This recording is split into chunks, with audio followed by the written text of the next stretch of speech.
Salam, wira-wira yang luar biasa. Kita berjumpa lagi sempena Paskah yang luar biasa ini. Saya percaya perencanaan Tuhan itu terlalu indah dan sangat indah buat kita semua. Mari sebelum kita mendengar firman Tuhan malam ini, adalah lebih baik kita berdoa dulu dan menyerahkan tempat waktu ini bagi Tuhan. Haleluya, mari kita berdoa. Bapa, dalam nama Tuhan Yesus, kami menyerahkan tempat dan waktu ini untuk pendengaran firman Tuhan sempena Paskah yang Tuhan telah tetapkan dari dulu, sekarang dan sampai selama-lamanya. Kami mohon Tuhan hadirat-Mu, Roh-Mu yang menolong kami, sehingga kami Tuhan Yesus benar-benar mengalami Engkau secara pribadi, kasih Allah yang begitu besar itu. Di dalam nama Tuhan Yesus kami sudah berdoa dan mengucap syukur. Amin. Mari kita lihat bagian firman Tuhan dalam kitab Keluaran pasal yang ke-12 ayat yang ke-23 sampai kepada ayat yang ke-27. Dan Tuhan akan menjalani Mesir untuk menulahinya apabila ia melihat darah pada ambang atas dan pada kedua tiang pintu itu, maka Tuhan akan melewati pintu itu dan tidak membiarkan pemusnah masuk ke dalam rumahmu untuk menulahi. Ayat yang ke-24, kamu harus memegang ini sebagai ketetapan sampai selama-lamanya bagimu dan bagi anak-anakmu. Dan apabila kamu tiba di negeri yang akan diberikan Tuhan kepadamu seperti yang difirmankannya, maka kamu harus pelihara ibadah ini. Dan apabila anak-anakmu berkata kepadamu, apakah artinya ibadahmu ini? Maka haruslah kamu berkata, itulah korban Paskah bagi Tuhan yang melewati rumah-rumah orang Israel di Mesir ketika ia menulahi orang Mesir, tetapi menyelamatkan rumah-rumah kita. Lalu berlututlah bangsa itu dan sujud menyembah. Inilah permulaan Paskah yang sebenarnya. Baik, saya ingin menarik tema yang sederhana melalui teks ini, bicara tentang Paskah adalah bukti kasih Allah, atau Paskah bukti kasih Allah.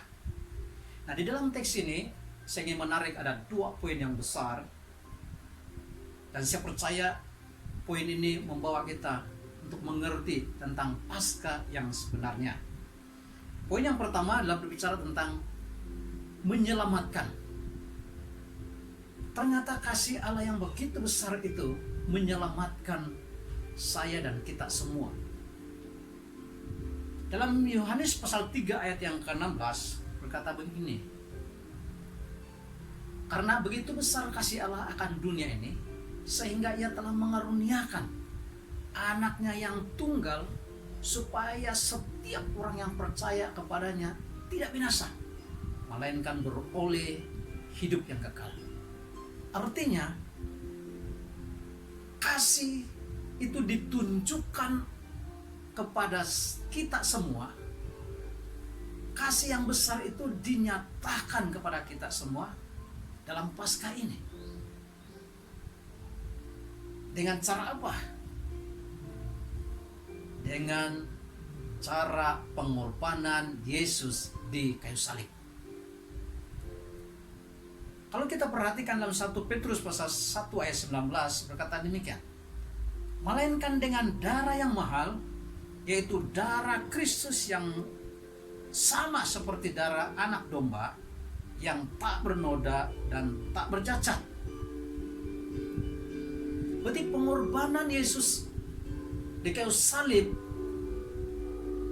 dia mencurahkan darah yang mahal. Ternyata hidup kita terlalu mahal di mata Allah. Ternyata hidup kita, nyawa kita terlalu mahal di mata Allah. Itu sebabnya Allah membayar dengan harga yang begitu mahal. Dengan cara apa? Dengan darah anaknya sendiri. Dalam firman Tuhan katakan bahwa darah Yesus itu seperti darah anak domba yang tak bernoda dan tak bercacat. Dan inilah yang dikorbankan oleh bangsa Israel pada waktu mereka berada di tanah Mesir pada waktu itu. Kalau kita perhatikan bagian ini, dan Tuhan akan menjalani Mesir, ayat yang ke-23, untuk menulahinya apabila yang melihat darah pada ambang atas dan pada kedua tiang pintu itu, maka Tuhan akan melewati pintu itu dan tidak membiarkan pemusnah masuk ke dalam rumahmu untuk menulahinya. Ada satu kata yang sangat penting di sini adalah akan melewati pintu. Itulah dikatakan penyelamatan. Allah membuktikan kasih-Nya dengan menyelamatkan orang Israel yang ada di tanah Mesir pada waktu itu dengan satu syarat. Di atas pintu itu, kedua pintu harus ditandai dengan darah. Ternyata darah domba yang dioleskan di kedua pintu itu, bela kedua tiang pintu itu, ada tujuannya. Tujuannya adalah menyelamatkan atau tidak terjadi tulah atas keluarga bangsa Israel. Dan inilah bukti pengorbanan Kristus itu sendiri. Itu bukti atau tanda kasih Allah itu sendiri. Dia menyelamatkan manusia berdosa. Sekalipun terlalu mahal darah itu ditumpahkan, tapi oleh karena Allah begitu melihat nyawa manusia, hidup manusia ini terlalu mahal di matanya, di hati Allah itu sendiri, maka Dia membeli manusia ini dengan darah Yesus Kristus itu sendiri. Dengan kata lain, darah anak domba yang tidak bercela, tidak bercacat celah itu. Itulah Yesus. Bapak-bapak yang dikasihi Tuhan, kita mengucap syukur karena Paskah bahkan tidak salah Tuhan. Kenapa pada waktu-waktu seperti ini atau dalam suasana seperti ini kita sedang merayakan Paskah, kita mengingatkan Paskah di tengah-tengah goncangan, di tengah-tengah tantangan iman, di tengah-tengah cabaran iman. Saya percaya diizinkan Tuhan. Saya percaya Tuhan izinkan ini terjadi supaya semua orang mengalami kasih Allah yang begitu besar itu. Supaya semua orang tidak ada yang binasa, melainkan beroleh keselamatan di dalam Yesus Kristus. Dan saya percaya Allah tidak pernah salah. Tuhan membuktikan kasih-Nya. Dia menunjukkan kasih-Nya kepada semua orang. Satu bagian firman Tuhan berkata, orang menganggap bahwa satu kelalaian Allah, seolah-olah Tuhan tidak mendengar doa. Seolah-olah Tuhan tidak mendengar doa. Tapi sebenarnya Allah tidak pernah menutup telinganya doa-doa yang kita sampaikan. Kalau kita perhatikan dalam Alkitab, tokoh-tokoh dalam Alkitab, contoh Ayub, orang yang percaya Tuhan. Tapi kenapa Tuhan izin terjadinya penyakit berlaku di dalam kehidupan Ayub, dalam keluarga Ayub? Apakah Ayub bukan orang yang berdoa? Apakah Ayub bukan orang yang tidak suka berdoa? Sebenarnya Ayub, dia seorang bapak yang selalu berdoa buat anaknya, selalu persembahkan anak dan keluarganya kepada Tuhan. Tapi kenapa terjadi dalam keluarga Ayub? Apakah Tuhan tidak mengasihi Ayub? Sebenarnya tidak. Bukan seperti itu sebenarnya. Tapi Tuhan menunjukkan bukti kasih Allah. Selepas Ayub mengalami situasi goncangan iman, cebaran iman, apa yang Tuhan kerjakan? Dia buktikan kasih-Nya terhadap Ayub. Tapi orang-orang yang tidak percaya Tuhan, orang-orang yang tidak mengandalkan Tuhan, teman Ayub, bahkan yang keluarga Ayub pun, ada yang berkata begini, kamu bertahan lagi kah? Ada yang berkata begini, karena dosa mulai yang terjadi begini, penyakit melanda kamu.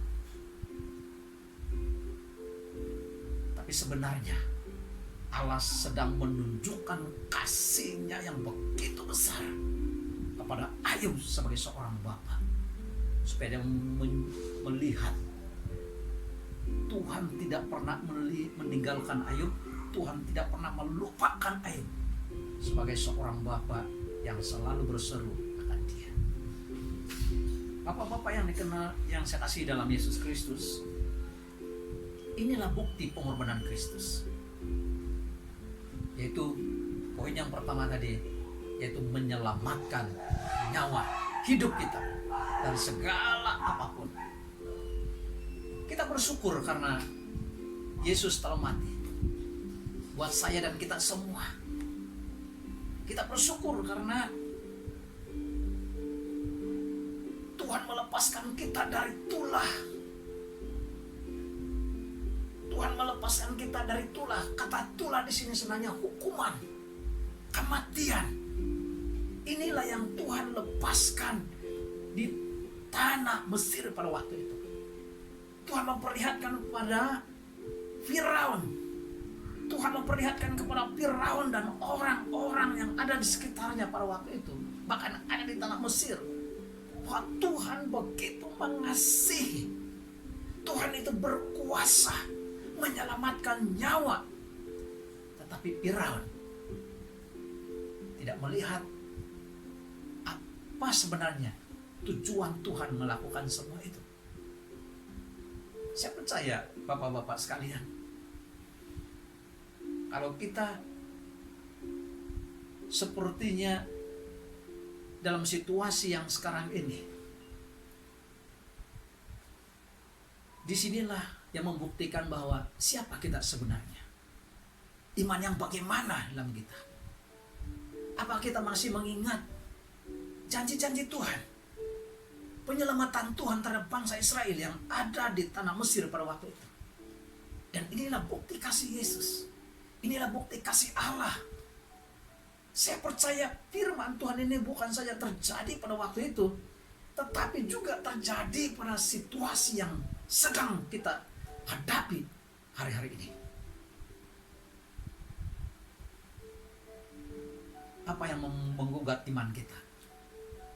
Apa yang memisahkan iman kita daripada kasih Kristus? Tidak ada. Ketelanjangankah? Kelaparankah? Penganiayaankah? Kata firman Tuhan. Tidak ada yang dapat memisahkan kasih Kristus daripada kita. Itulah bukti kasih Allah yang menyelamatkan saya dan kita semua. Mari bapak-bapak yang dikasihi Tuhan, poin yang kedua saya ingin sampaikan kepada kita malam ini. Bukan saja Allah menyelamatkan kita dari dosa, dari hukuman, tetapi Dia membebaskan. Kata membebaskan di sini adalah kita boleh perhatikan dan kita lihat di dalam bagian firman Tuhan ini, ketika bangsa Israel dilewati dari kematian, dari tulah itu, keesokannya sebelum siangnya atau paginya, Tuhan membawa mereka keluar dari tanah Mesir itu. Tuhan membawa mereka keluar dari tanah Mesir. Tuhan membebaskan mereka dari tanah Mesir. Kita belajar dari bagian ini. Tuhan memberikan kepada kita peringatan, bukan saja kita hanya mengalami kasih Kristus dan penyelamatan, tapi lebih daripada itu, Dia membebaskan kita. Dia memindahkan kita dari kehidupan dosa kepada kehidupan terangnya Yesus. Artinya kita tidak dibiarkan Tuhan tetap tinggal di dalam kehidupan dosa itu, tetapi Tuhan akan membebaskan kita. Tuhan akan melepaskan kita.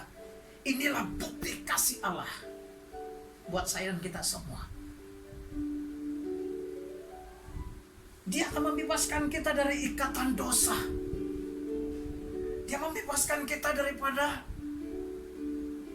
kuasa kegelapan yang sedang menguasai kehidupan kita, yaitu dosa. Supaya kita mengalami namanya terang kasih Allah. Bahkan kita mengalami pembebasan sepenuhnya. Ini yang sangat menyedihkan hari-hari ini. Ada banyak orang Kristen yang mengaku sudah percaya Yesus, sudah diselamatkan, tapi kenyataan kehidupannya masih tetap tinggal di dalam dosa, masih bermain-main dengan dosa,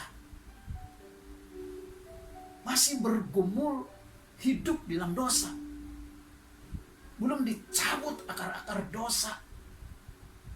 Kalau kita perhatikan dalam perjalanan bangsa Israel, ketika Tuhan membebaskan mereka dari tanah Mesir, pada saat mereka berhadapan dengan tantangan dalam waktu pimpinan Musa, mereka lagi tidak menghormati Musa sebagai pemimpin. Sebenarnya ketika mereka marah dengan Musa, sebenarnya mereka sedang marah dengan Allah. Sehingga mereka berkata, pada saat mereka mengalami situasi yang mereka merasa lapar, tidak air, mereka haus, mereka lapar dalam perjalanan di padang gurun, yang marah dengan Tuhan. Tidak ada kuburankah di tanah Mesir, sehingga kami dibawa di tempat ini? Ini membuktikan pikiran bangsa Israel masih terikat, masih diperhampahkan dari tanah Mesir, masih terikat dari kehidupan lama. Sedangkan Tuhan sudah membawa mereka, Yesus sudah membawa mereka keluar dari tanah itu, tapi masih mereka ingatkan kehidupan lama mereka. Inilah dikatakan keterikatan akan dosa. Mari bapak-bapak, kita perhatikan bagian ini.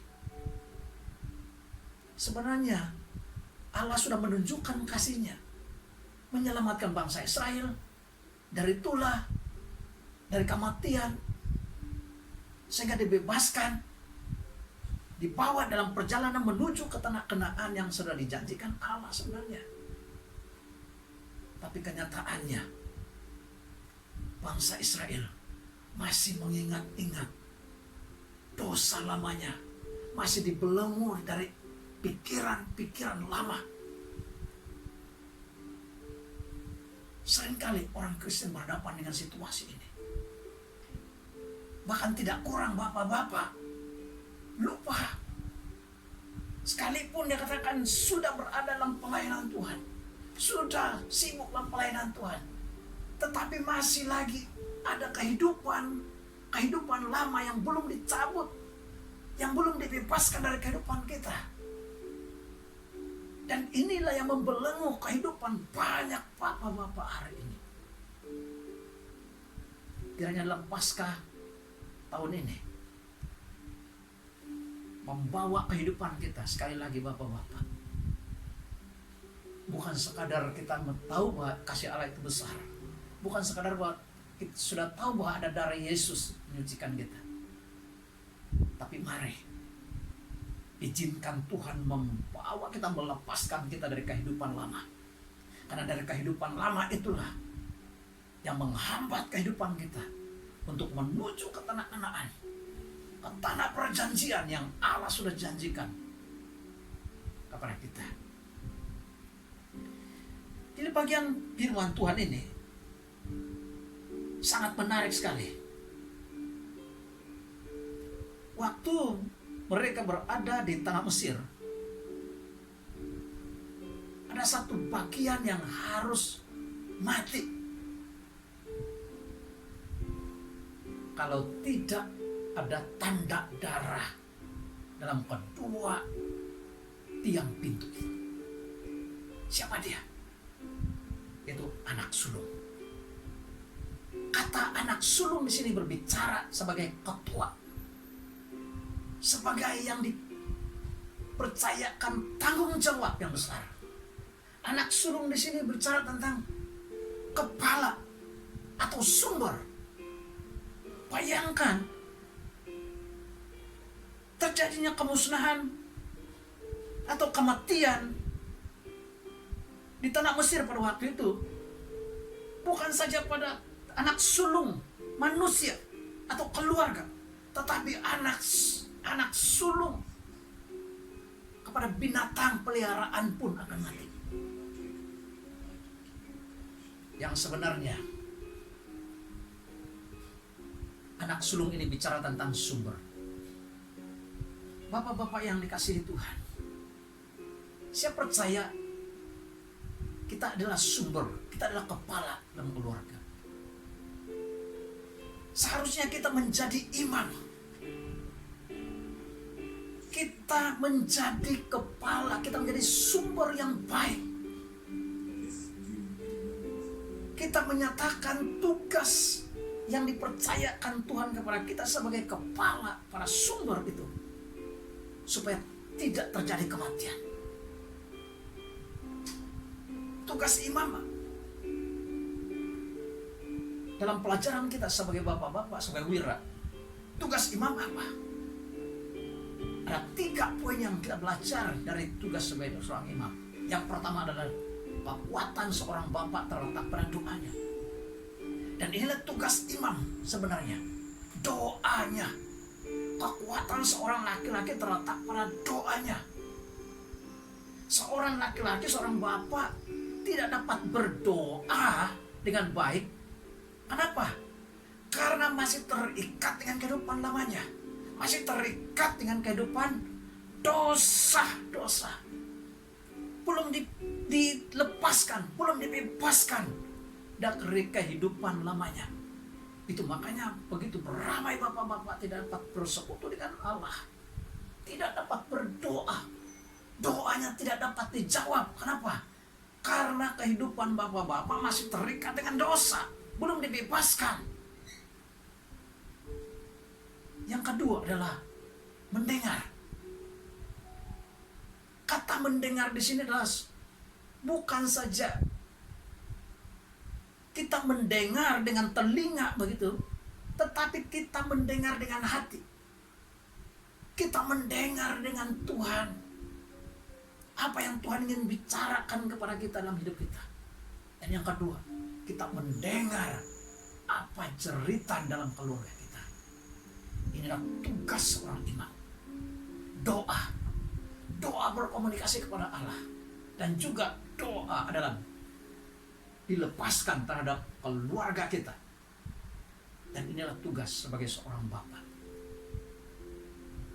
Saya percaya anak sulung adalah kepala. Anak sulung diberikan tanggung jawab. Ketika anak sulung meninggal, saya percaya itu akan terjadi kemusnahan selanjutnya. Dan saya percaya inilah gambaran dari kehidupan seorang bapak, seorang wira. Yang ketiga adalah tugas seorang imam adalah melayani. Kata melayani di sini adalah kita membiarkan Tuhan melayani kehidupan kita. Selanjutnya, kita melayani keluarga kita. Kita berikan kasih Allah. Kita perjelaskan kepada keluarga kita tentang kasih pembebasan yang Yesus telah berikan kepada kita. Kasih yang besar itu harus diperjelaskan kepada keluarga kita. Kalau kita perhatikan di dalam ayat yang ke-26, dalam Keluaran pasal yang ke-12 ayat yang ke-26 berkata begini. Dan apabila anak-anakmu berkata kepadamu, apakah artinya ibadahmu ini? Ayat 27, maka haruslah kamu berkata, itulah korban Paskah bagi Tuhan yang melewati rumah-rumah orang Israel. Perhatikan kata ini. Maka haruslah kamu berkata, itulah korban Paskah. Itulah pengorbanan Kristus bagi Tuhan yang melewati rumah-rumah. Melewati rumah-rumah orang Israel. Orang-orang yang percaya kepada Yesus. Artinya, dua poin ini sangat penting. Harus diberitakan kepada keluarga kita. Kasih Allah yang begitu besar menyelamatkan dan membebaskan kita dari dosa. Sebab itu Bapak-bapak, malam ini saya percaya bagian firman Tuhan ini kiranya benar-benar kita melihat kembali apa yang sedang terjadi. Apa yang sedang terjadi di sekitar kita. Kita tidak bersungut kepada Tuhan. Malahan kita mulai bersyukur kepada Tuhan. Karena Tuhan mengizinkan semua itu ada tujuannya. Dia membuktikan kasih-Nya yang begitu besar kepada kita sebagai bapak-bapak, kepada keluarga kita, bahkan kepada bangsa kita di Malaysia, bahkan juga seluruh dunia.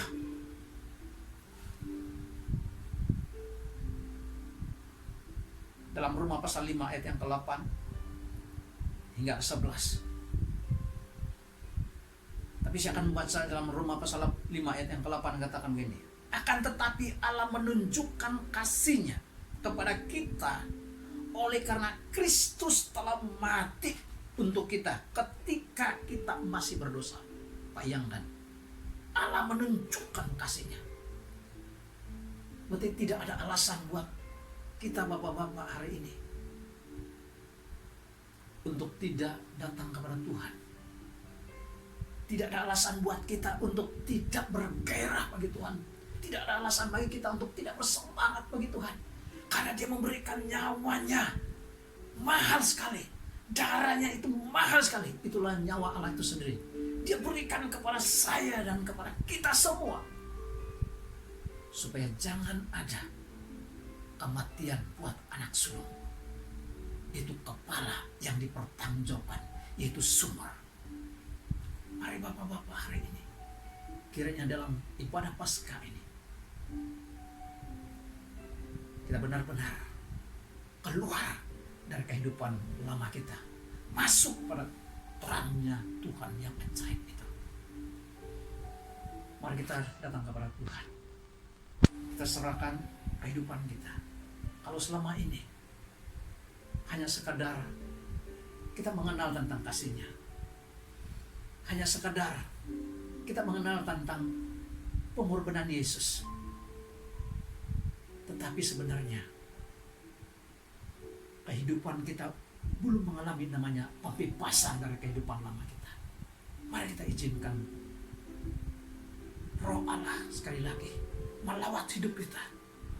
Mari kita izinkan Roh Tuhan sekali lagi bekerja dengan sepenuhnya dalam kehidupan kita. Bapak-bapak yang hari-hari ini yang sudah meninggalkan kasih Tuhan, yang sudah tidak setia lagi kepada Tuhan, mari kita kembali kepada Tuhan. Mari kita kembali menyerahkan hidup kita kepada Tuhan, supaya jangan terjadi kemusnahan di dalam keluarga kita, supaya dilewatinya tidak ada penghukuman terjadi dalam keluarga. Kenapa? Karena darah Yesus yang melindungi kita, darah Yesus yang menyucikan kita, darah Yesus yang mengampuni kita, membebaskan, menyelamatkan kehidupan kita. Mari kita datang kepada Tuhan di dalam doa. dalam nama Tuhan Yesus, kami datang kepadamu Tuhan pada malam ini. Kami tidak akan pulang dengan sia-sia. Tuhan memperingatkan kami sebagai bapak-bapak. Kalau selama ini kami sudah meninggalkan kasih yang mula-mula, kami sudah melupakan harga yang terlalu mahal, yaitu nyawa Yesus sendiri, yaitu darahnya, supaya kami dibebaskan, kami dilepaskan dalam nama Tuhan Yesus. Saya berdoa buat bapak-bapak saat ini, jangan ada satupun anak sulung yang akan binasa, jangan ada satupun keluarga akan binasa, tetapi mengalami penyelamatan, mengalami pembebasan. Dan malam ini kami berkata kepada Tuhan, keluarga kami terlindung, keluarga kami dilewati dari tulah, keluarga kami dilewati dari segala kematian, dari hukuman, karena kami mengalami penyelamatan, kami mengalami pembebasan sepenuhnya di dalam nama Tuhan Yesus Kristus. Haleluya. Terima kasih Tuhan, karena kasih-Mu yang begitu besar terjadi atas hidup kami sebagai bapak-bapak, sebagai wira-wira, bukan saja di Tenom ini, tetapi kepada seluruh negeri Sabah, Malaysia, bahkan seluruh dunia mengalami kasih Kristus yang begitu besar. Haleluya. Amin. Terima kasih, Tuhan memberkati. Kiranya firman Tuhan yang kita dengar malam ini ada ruang, mendapat tempat, dan Tuhan memberkati kita semua dimanapun kita berada. Bapak-bapak, wira-wira, doamu itu sangat penting. Doa seorang bapak itu sangat bernilai, sangat berharga. Di dalam nama Tuhan Yesus, Tuhan memberkati. Shalom.